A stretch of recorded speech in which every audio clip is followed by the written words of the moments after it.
नमस्कार। पिछले वीडियो में हमने प्रथम कर्नाटक युद्ध के कारण को, उसके बैकग्राउंड को समझने की कोशिश की थी।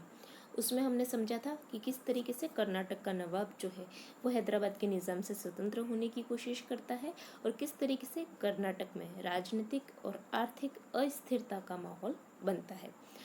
इसके साथ ही हमने यूरोप की सिचुएशन के बारे में भी बात की थी, जहाँ पे ऑस्ट्रिया के उत्तराधिकार युद्ध की वजह से ब्रिटेन तथा फ्रांस आपस में युद्धरत होते हैं।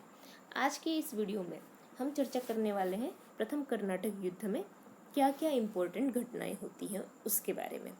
ये रिवीजन के लिए हम देख लेते हैं एक मैप साउथ इंडिया का इस समय का, जहाँ पे कर्नाटक नवाब का एक राज्य है, निजाम का राज्य है, इसके साथ ही मैसूर का राज्य है और छोटे छोटे कोचीन त्रावणकोर जैसे राज्य भी यहाँ पर हैं। इसके अलावा साउथ इंडिया में अगर हम अलग अलग ईस्ट इंडिया कंपनी की फैक्ट्रियों के बारे में चर्चा करें तो हम यहाँ पे देख पा रहे हैं, सबसे पहले पुलिकट जो कि आंध्र प्रदेश में स्थित है, वहाँ पे डच फैक्ट्री है। उसके नीचे मद्रास में इंग्लिश ईस्ट इंडिया कंपनी की फैक्ट्री है। वहाँ पर स्थापित जो फोर्ट है उसे फोर्ट सेंट जॉर्ज के नाम से जाना जाता है। सद्रास नाम का जो एरिया है वहाँ पे again Dutch east India company की फैक्ट्री है। आप फ्लैग अगर पहचान पा रहे हैं तो आप पहचान पा रहे होंगे कि कौन सी किस कंपनी की फैक्ट्री है, और फ्लैग को शो करने वाला एक इंडेक्स भी यहाँ पर शो हो रहा है। पांडिचेरी में आपके फ्रेंच ईस्ट इंडिया कंपनी की फैक्ट्री है। त्रांकेबार जो है वहाँ पे एक और छोटी कंपनी जो आई थी डेनिश ईस्ट इंडिया कंपनी, उसकी फैक्ट्री है। तो इस तरीके से कराईकाल में फ्रांसीसियों की फैक्ट्री है। तो इस तरीके से माही में आपके मलाबार तट पर जो स्थित है वेस्ट साइड में, वहाँ पर आपके फ्रांसीसियों की फैक्ट्री है अगेन। तो ये इस समय पर जो ईस्ट इंडिया कंपनी है उनकी अलग अलग ईस्ट इंडिया कंपनी की फैक्ट्रियों की सिचुएशंस यहाँ पर हम देख पा रहे हैं। तो यहाँ पे जो मेन फैक्ट्रीज हैं जिसमें ब्रिटिश और फ्रेंच की अगर हम बात करते हैं तो 1 नंबर पे मद्रास की फैक्ट्री है जिसे फोर्ट सेंट जॉर्ज के नाम से जाना जाता है। सेकंड नंबर पे कड्डलूर नामक स्थान पर भी अंग्रेजों की फैक्ट्री है जिसे फोर्ट सेंट डेविड के नाम से जाना जाता है। थर्ड नंबर पर फ्रांसीसियों की पांडिचेरी की फैक्ट्री है। फोर्थ नंबर पर कराईकाल की फ्रांसीसियों की फैक्ट्री है और फिफ्थ नंबर पर भी माही में फ्रांसीसियों की फैक्ट्री है।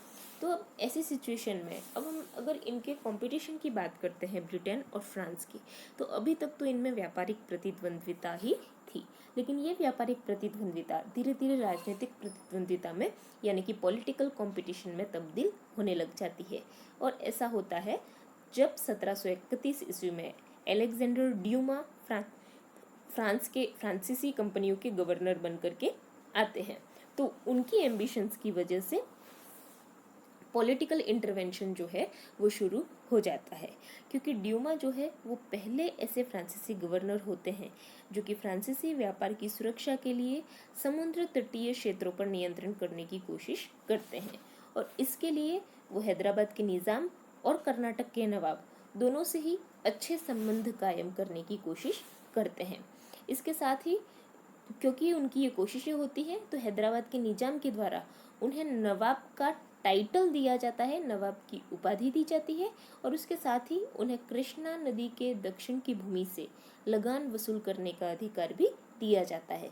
यानी कि ड्यूमा एक तरीके से पॉलिटिकली रिकॉग्नाइज्ड फिगर हो जाते हैं इस समय पे।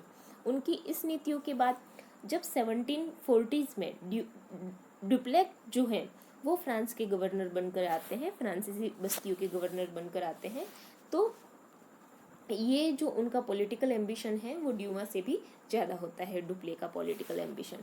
और इसी समय पे हम देखते हैं कि यूरोप में ऑस्ट्रिया का उत्तराधिकार युद्ध जो है वो छिड़ जाता है। तो दोनों ही फैक्टर रिस्पॉन्सिबल होते हैं।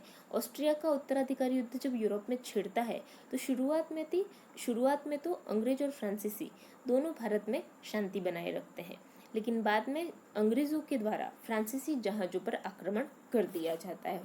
तो इस कारण से डुप्ले जो है वो मॉरिशस स्थित है आपके अफ्रीका के तट के समीप, जहाँ पे हमने देखा था कि 1721 में फ्रांसीसियों के द्वारा अपनी फैक्ट्री स्थापित की गई थी। तो डुप्ले जो है वो अपनी मदद के लिए मॉरिशस के फ्रांसीसी गवर्नर ला बोर्दिनो से सहायता मांगते हैं। ला बोर्दिनो अपनी नौसेना लेकर के डुप्ले के समीप पहुंचते हैं और दोनों मिलकर के मद्रास पर आक्रमण कर देते हैं अपने फ्रांसीसी जहाजों के नष्ट करने का बदला लेने के लिए। लेकिन इसके बाद क्या होता है, डुप्ले और बोर्दिनो इन दोनों के बीच में मतभेद हो जाता है। बोर्दिनो चाहते हैं कि वो अंग्रेजों से पैसा वसूल कर ले और उसके बाद मद्रास अंग्रेजों को वापस सौंप दे, लेकिन डुप्ले मद्रास पर अधिकार बनाए रखने के पक्ष में होते हैं। ला बोर्दिनो धन प्राप्ति के बाद मद्रास से वापस चले जाते हैं, लेकिन डुप्ले जो है वो उस पर पुनः अधिकार करने की कोशिश करते रहते हैं। तो इस वजह से अंग्रेज जो हैं ऐसी सिचुएशन में कर्नाटक के एरिया में, क्योंकि ये चीज़ें हो रही हैं, तो अंग्रेज जो हैं वो इसी सिचुएशन में कर्नाटक के नवाब जो कि इस समय पे अनवरुद्दीन है उनसे सहायता की याचना करते हैं। अनवरुद्दीन डुप्ले को रोकने की कोशिश करते हैं कि उनके एरिया में, उनकी टेरिटरी में किसी भी प्रकार का वॉर जो है वो एंटरटेन नहीं किया जाएगा। तो ऐसी सिचुएशन में डुप्ले अपनी डिप्लोमेसी को खेलते हुए कर्नाटक के नवाब अनवरुद्दीन को अपने पक्ष में कर लेते हैं, यह कहते हुए कि एक बार जब उनका मद्रास पर अधिकार हो जाएगा तो वो मद्रास कर्नाटक के नवाब को सौंप देंगे, और नवाब इस लालच में आकर कुछ समय के लिए चुप बैठ जाते हैं। तो ऐसी सिचुएशन में डुप्ले कर्नाटक के नवाब की एक तरीके से उनका मौन समर्थन लेते हुए अधिकार कर लेते हैं मद्रास पर।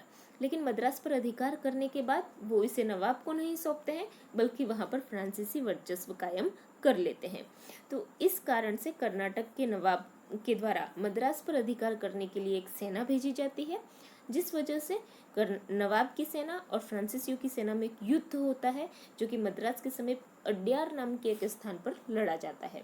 इसे हम सेंट थोमे के युद्ध के नाम से भी जानते हैं। अड्यार का युद्ध या सेंट थोमे का युद्ध, जो कि अड्यार नदी के किनारे लड़ा गया था, इसलिए इसे अड्यार का युद्ध कहा जाता है, जो कि 1748 में लड़ा जाता है। इसमें फ्रांसीसी सेना का नेतृत्व करते हैं कैप्टन पैराडाइस और नवाब की सेना का नेतृत्व करते हैं महफूज खान। फ्रांसीसी सेना में जहां मात्र 1000 सैनिक होते हैं, वहीं नवाब की सेना में लगभग 10,000 सैनिक होते हैं। लेकिन संख्या बल के ज़्यादा होने के बावजूद यूरोपीय सेना क्योंकि प्रशिक्षित होती है और उनके पास ज़्यादा अच्छे हथियार होते हैं, तो इस वजह से यूरोपीय सेना श्रेष्ठ साबित होती है और फ्रांसीसी सेना को विजय मिलती है। और इसके बाद जो मद्रास है उस पर एक तरीके से फ्रांसीसियों का अधिकार कायम रहता है।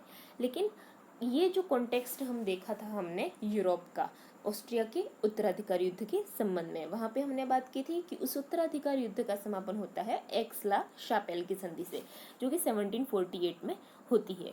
तो जैसे ही यहाँ पे अड्यार का युद्ध समाप्त होता है, ऑस्ट्रिया का उत्तराधिकार युद्ध भी समाप्त हो जाता है। तो इस वजह से कर्नाटक का ये जो प्रथम युद्ध चल रहा होता है वो भी समाप्त हो जाता है। और एक्स-ला शापेल की संधि के द्वारा अंग्रेजों को मद्रास वापस लौटा दिया जाता है और फ्रांसीसियों को उत्तरी अमेरिका में स्थित लुइसबर्ग नामक स्थान, जो कि अंग्रेजों के द्वारा अधिकृत कर लिया जाता है युद्ध के दौरान, वो उन्हें प्राप्त हो जाता है। क्योंकि हमने जैसे पिछले वीडियो में भी बात की थी कि ऑस्ट्रिया का उत्तराधिकार युद्ध जब छिड़ता है और इसमें जब ब्रिटेन और फ्रांस अलग अलग टीम में होते हैं, तो उनकी कॉलोनीज जहाँ जहाँ भी हैं, जिनमें नॉर्थ अमेरिका भी शामिल है और इंडिया भी शामिल है, तो उन कॉलोनीज में युद्ध होने लग जाता है। तो एक ओवरऑल संधि की जाती है ब्रिटेन और फ्रांस की कंट्रीज के द्वारा, जिसमें अंग्रेजों को भारत में स्थित मद्रास प्राप्त हो जाता है और फ्रांसीसियों को उत्तरी अमेरिका में स्थित लुइसबर्ग नामक स्थान प्राप्त हो जाता है। तो परिणाम क्या होते हैं प्रथम कर्नाटक युद्ध के, उनके बारे में बात करते हैं। इससे भारत में जैसा हमने देखा कि अंग्रेजों को मद्रास की प्राप्ति वापस हो गई और फ्रांसीसियों को अपना कोई स्थान खोना नहीं पड़ा, तो इन दोनों कंपनियों की सीमाओं में, इनके अधिकारों में कोई परिवर्तन नहीं आता है इस युद्ध से। लेकिन भारतीय शासकों की जो सैन्य दुर्बलता है वो स्पष्ट हो जाती है। जैसा अड्यार के युद्ध में डुप्ले जो है वो फ्रांसीसी सेना उनकी जो है वो परास्त कर देती है अनवरुद्दीन खान की सेना को। नौसेना का महत्व स्पष्ट हो जाता है, क्योंकि जैसे हमने बात की थी कि ला बोर्दिनो की सहायता से मद्रास पर सबसे पहली बार अधिकार डुप्ले के द्वारा किया जाता है। तो नौसेना का महत्व यहाँ स्पष्ट हो जाता है और भारतीय सेना पर यूरोपीय सेना की श्रेष्ठता साबित हो जाती है। तो प्रथम कर्नाटक युद्ध, जो कि एक बहुत ही इम्पोर्टेंट इवेंट भी है और एग्जाम के पॉइंट ऑफ व्यू से भी इम्पोर्टेंट है, उसके बारे में हमने बात की। जैसा हमने कहा था कि टोटल 3 कर्नाटक युद्ध हुए हैं, तो सेकेंड और थर्ड कर्नाटक युद्ध के बारे में हम आने वाले वीडियोस में चर्चा करेंगे। धन्यवाद।